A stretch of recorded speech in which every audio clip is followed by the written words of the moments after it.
శ్రీ సాయినాథాయ నమః. శ్రీ సాయి సచ్చరిత్రము 29వ అధ్యాయము. మద్రాసు భజన సమాజము. తెండూల్కర్ తండ్రి కొడుకులు డాక్టర్ కాపర్డే హార్టే, వామన్ నార్వేకర్ మొదలైన వారి కథలు. ఈ అధ్యాయములోని రుచికరములు ఆశ్చర్యకరములైన మరికొన్ని సాయి కథలున్నవి. ఒకటి మద్రాసు భజన సమాజము. 1916వ సంవత్సరంలోని రామదాసి పందాకు చెందిన మద్రాసు భజన సమాజం ఒకటి కాశీయాత్రకు బయలుదేరును. అందులోని ఒక పురుషుడు, అతని భార్య, అతని కుమార్తె, అతని వదినయు ఉండెను. వారి పేర్లు తెలియవు. మార్గమధ్యమున వారు అహ్మద్నగర్ జిల్లా కోపర్గాం తాలూకాలోని షిరిడీ అను గ్రామమున సాయి అనునొక గొప్ప యోగి పుంగవులున్నారనియు, గొప్ప యోగీశ్వరులున్నారనియు, వారు పరబ్రహ్మ స్వరూపులనియు, ప్రశాంతులనియు, ఉదార స్వభావులనియు, భక్తులకు ప్రతిరోజు ద్రవ్యం పంచి పెట్టెదరనియు, విద్యావంతుల కళాకుశలతను బట్టి యాదోచితముగా సత్కరించుదురనియు వినిరి. ప్రతిరోజు దక్షిణ రూపంగా చాలా డబ్బు వసూలు చేసి దానిని భక్త కండోజీ కూతురు 3 ఏండ్ల ఆమెనికి ₹1, ₹2 నుంచి ₹5 వరకు, కొందరికి జమాలికి ₹6, ఆమని తల్లికి ₹10 మొదలుకొని ₹20 వరకు, కొందరు భక్తులకు ₹50 వరకు బాబా ఇచ్చుచుండెను. ఇదంతయును విని సమాజము షిరిడీకి వచ్చి అచట ఆగి మంచి భజన చేసెను. వారు మంచి పాటలు పాడిరి, కానీ లోలోన ద్రవ్యమును ఆశించుచుండిరి. వారిలో 3 పేరాస గలవారు. యజమానురాలు మాత్రం అట్టి స్వభావము కలది కాదు. ఆమె బాబాయందు ప్రేమ గౌరవములు కలది. ఒకనాడు మధ్యాహ్నహారతి జరుగుచుండగా బాబా ఆమె భక్తి విశ్వాసములకు ప్రీతి చెంది ఆమె ఇష్టదైవము యొక్క దృశ్యము ప్రసాదించను. ఆమెకు బాబా శ్రీరాముని వలె కాన్పించను, కానీ ఇతరులకు మామూలు సాయినాథుని వలె కాన్పించను. తన ఇష్టదైవమును చూచి ఆమె మనసు కరిగెను. కండ్ల నుంచి ఆనంద బాష్పములు కారుచుండగా ఆమె ఆనందముతోని చేతులు తట్టెను. ఆమె ఆనంద వైఖరికి తక్కిన వారు ఆశ్చర్యపడిరి, కానీ కారణమేమో తెలుసుకొనలేకుండెను. జరిగినదంతయు ఆమె సాయంకాలము తన భర్తతో చెప్పెను. ఆమె సాయిబాబాలోని శ్రీరాముని చూచితినెను. ఆమె అమాయక భక్తురాలొకటచే శ్రీరాముని చూచుట ఆమె పడిన భ్రమ అని భర్త అనుకొనును. అదే అంతయును వట్టి చాదస్తమనియును వెక్కిరించెను. అందరూ సాయిబాబాను చూడగా ఆమె శ్రీరాముని చూచుట అసంభవమనను. ఆమె ఆ ఆక్షేపణకు కోపగించలేదు. ఆమెకు శ్రీరామ దర్శనం అప్పుడప్పుడు తన మనసు ప్రశాంతంగా నుండునప్పుడు, దురాశలు లేనప్పుడు లభించుచునే ఉండెను. ఆశ్చర్యకరమైన దర్శనము ఈ ప్రకారముగా జరుగుచుండగా ఒకనాటి రాత్రి భర్తకొక అద్భుతమైన దృశ్యము ఈ విధముగా కనపడెను. అతడు ఒక పెద్ద పట్టణములో నుండెను. అక్కడ పోలీసులు తనను బంధించిరి. తాడుతో చేతులు కట్టి ఒక పంజరమున బంధించిరి. పోలీసు వారు తాడు ముడి మరింత బిగించుచుండగా సాయిబాబా పంజరము దగ్గరనే నిలిచియుండుట చూచి విచారముగా నతడిట్లనను, నీ కీర్తి విని నీ పాదముల వద్దకు వచ్చి తిని, నీవు స్వయముగా నిచట నిలిచియుండగా ఈ ఆపద నాపై పడనేలా? బాబా ఇట్లనను, నీవు చేసిన కర్మ ఫలితమును నీవే అనుభవించవలెను. అతడు ఇట్లనను, ఈ జన్మలో నాకిట్టి ఆపద వచ్చుటకు నేనేమి పాపము చేయలేదు. బాబా ఇటులనను, ఈ జన్మములో కాకున్నా గత జన్మలో ఏమైనా పాపము చేసి ఉండవచ్చును. అతడు ఇట్లనను, గత జన్మలో ఏమైనా పాపము చేసి ఉన్నచో నీ సముఖమున దాని నేల నిప్పు ముందర ఎండుగడ్డి వలె దహనము చేయరాదు. బాబా నీకట్టి విశ్వాసము కలదా అని అడుగగా అతడు కలదు అనెను. బాబా అప్పుడు కండ్లు మూయమనను. అతడు కండ్లు మూసి తెరచునంతలోని ఏదో క్రింద పడిన పెద్ద చప్పుడయ్యెను. పోలీసు వారు రక్తము కారుచూ పడిపోయిండిరి. తాను బంధ విముక్తుడై ఉండెను. అతడు మిక్కిరి భయపడి బాబా వైపు చూచెను. బాబా ఇట్లనను, ఇప్పుడు నీవు బాగుగా పట్టుబడితివి. ఆఫీసర్లు వచ్చి నిన్ను బంధించెదరు. అప్పుడతడు ఇట్ల విన్నవించెను, నీవు తప్ప రక్షించు వారెవరూ నాకు లేరు. నన్ను ఎట్లైనను కాపాడుము. అప్పుడు బాబా వానిని కండ్లు మూయమనను. వాడట్లు చేసి తిరిగి కనులు తెరిచినంతలోనే వాడు పంజరము నుంచి విడుదలైనట్లు బాబా ప్రక్కనున్నట్లు కాన్పించెను. అతడు బాబా పాదములపై పడెను. బాబా ఇట్లనను, ఈ నమస్కారములకు ఇంతకు ముందటి నమస్కారములకు ఏమైనా భేదము కలదా? బాబా బాగా ఆలోచించి చెప్పుము అని బాబా అనను. బాగా ఆలోచించి చెప్పుము. అతడు ఇట్లనెను, కావలసినటువంటి భేదము కలదు. ముందటి నమస్కారములు నీ వద్ద పైకము తీసుకొనుటకు చేసినవి. ఈ నమస్కారములు నిన్ను దేవునిగా భావించి చేసినవి. మరియును నేను కోపముతోని నీవు మహమ్మదీయుడవై ఉండి హిందువులను పాడు చేయుచుంటివనియు అనుకొనడి వాడను. బాబా, నీ మనసులోని మహమ్మదీయ దేవతలను నమ్మవా అని ప్రశ్నింప అతడు నమ్మనను. అప్పుడు బాబా, నీ ఇంటిలోని పంజా లేదా? నీవు మొహరమప్పుడు పూజ చేయటలేదా? మరియు మీ ఇంటిలోని మహమ్మదీయ దేవత అగు కాట్బీబీ లేదా? పెండ్లి మొదలగు శుభకార్యములప్పుడు ఆమెను మీరు శాంతింపచేయటలేదా అనెను. అతడు దీనికంతటికిని ఒప్పుకొనెను. అప్పుడు బాబా, నీకింకా ఏమి కావాలని అడిగెను. అతడు తన గురువగు రామదాసును దర్శింప కోరిక కలదనెను. వెనుకకు తిరిగి చూడమనియు బాబా అనెను. వెనుకకు తిరగగానే అతనికి ఆశ్చర్యము కలిగినట్లు రామదాస స్వామి తన ముందర నుండెను. వారి పాదములపై పడగానే రామదాసు అదృశ్యుడయ్యెను. జిజ్ఞాస గలవాడై అతడు బాబాతో ఇట్లనెను, మీరు వృద్ధులుగా కనబడుచున్నారు, మీ వయసు మీకు తెలియదా? బాబా, నేను ముసలివాడని అనుకొనుచున్నావా? నాతో పరిగెత్తి చూడుమనుచు పరుగెడ మొదలెడెను. అతడు కూడా వెంబడించెను. ఆ ధూళిలోని బాబా అదృశ్యుడయ్యెను. అతడు నిద్ర నుంచి మేల్కొనెను. మేలుకొనిన వెంటనే స్వప్న దర్శనమును గూర్చి తీవ్రముగా ఆలోచించ మొదలెడెను. వారి మనోవైఖరి పూర్తిగా మారి బాబా గొప్పతనమును గ్రహించెను. అటు పిమ్మట వాని సంశయ వైఖరి, పేరాస పూర్తిగా తొలగెను.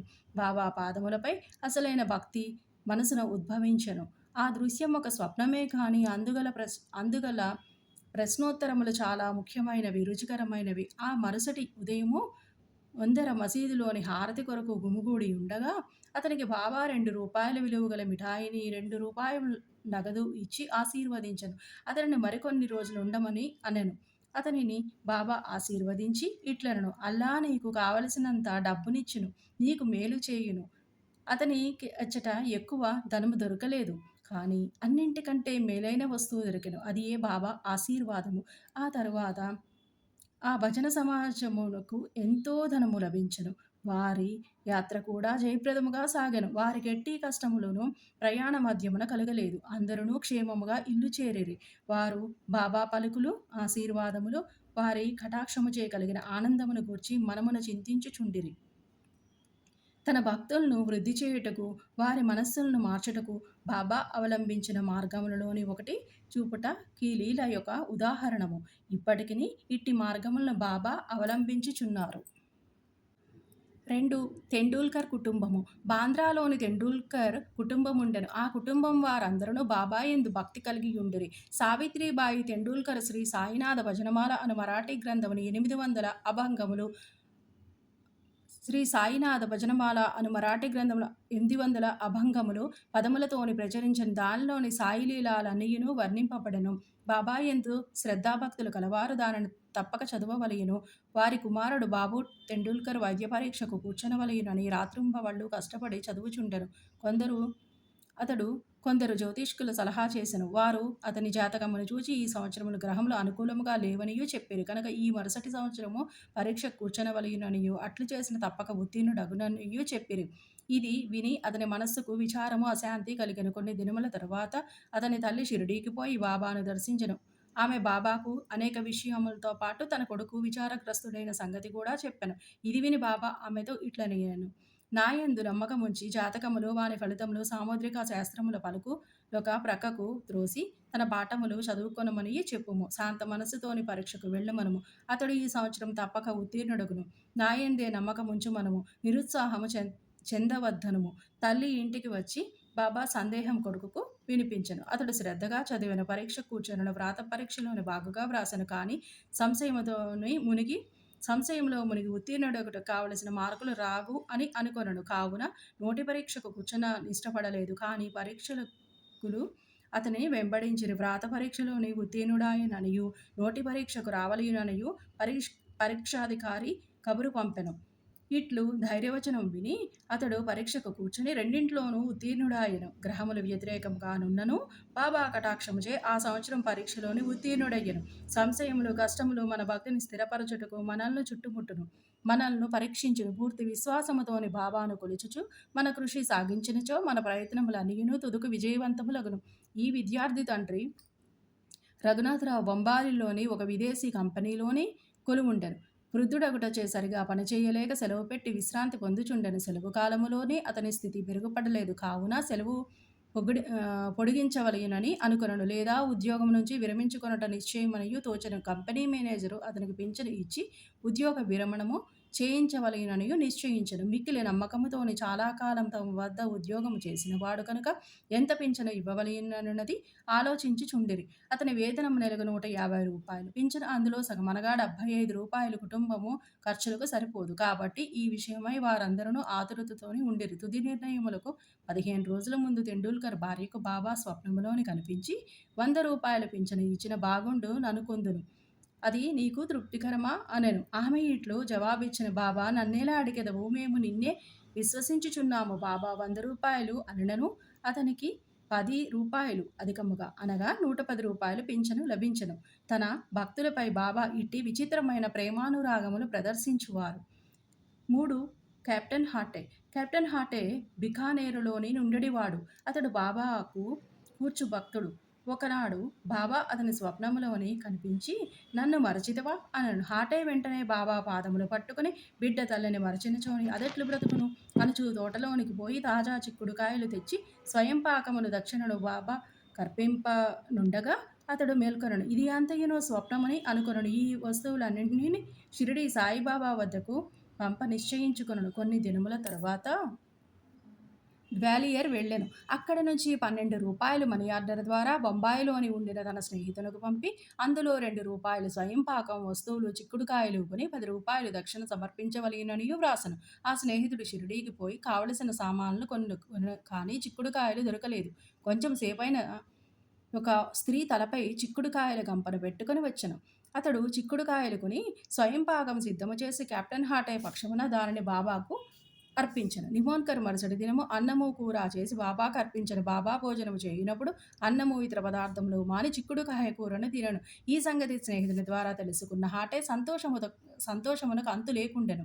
పవిత్రము చేసిన రూపాయి. ఇంకొకసారి హాటేకు తన ఇంటిలోని బాబా తాకి పవిత్రమునర్చిన రూపాయి నుంచవలెననియు కోరిక కలిగెను. షిరిడీకి పోవు స్నేహితుడొకడు తటస్థపడగా వాని ద్వారా హాటే రూపాయి పంపెను. ఆ స్నేహితుడు షిరిడీ చేరెను. బాబాకు నమస్కరించిన పిదప తన గురుదక్షిణను వసంగెను. బాబా దానిని జేబులో వేసుకొనెను. తరువాత హాటే ఇచ్చిన రూపాయిని ఇవ్వగా బాబా దాని వైపు బాగా చూచి తన కుడి చేతి బ్రటన్వేలుతోని పైకెగరవేసి ఆడి ఆ స్నేహితునితోని నిట్లెనను. దీనిని దాని యజమానికి ఊది ప్రసాదముతో కూడా ఇచ్చివేయుము. నాకేమీ అక్కరలేదనియు చెప్పుము. శాంతముగా సంతోషముతో ఉండుమనుము. ఆ స్నేహితుడు గ్వాలియర్ తిరిగి వచ్చెను. హాటేకు బాబా పవిత్రము చేసిన రూపాయి ఇచ్చి జరిగినదంతయును చెప్పెను. ఈసారి హాటే మిక్కిలి సంతృష్టి చెందెను. బాబా సద్బుద్ధి కలుగ చేయుననియు గ్రహించెను. మనఃపూర్వకముగా కోరుటచే బాబా తన కోరికను యథాప్రకారముగా నెరవేర్చుననియు సంతసించెను.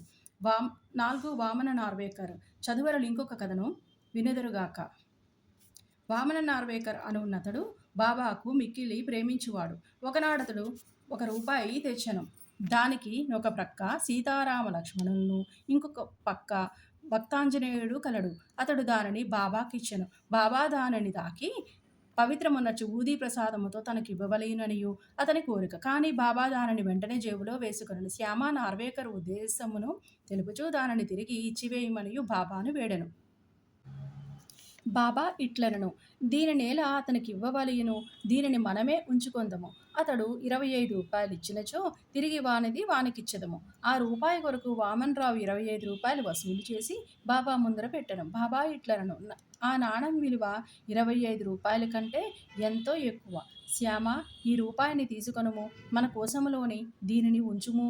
దీనిని నీ పూజామందిరములోని పెట్టి పూజించుకొనుము. బాబా ఎందులకీ మార్గము అవలంబించినో అడుగుటకు ఎవరికి నీ ధైర్యము చాలకుండెను. ఎవరికేది క్షేమమో బాబాకే తెలియను. శ్రీ సాయి నాథాయ నమః. 29వ అధ్యాయము సంపూర్ణము. సద్గురు శ్రీ సాయి నాథార్పణమస్తు. శుభం భవతు.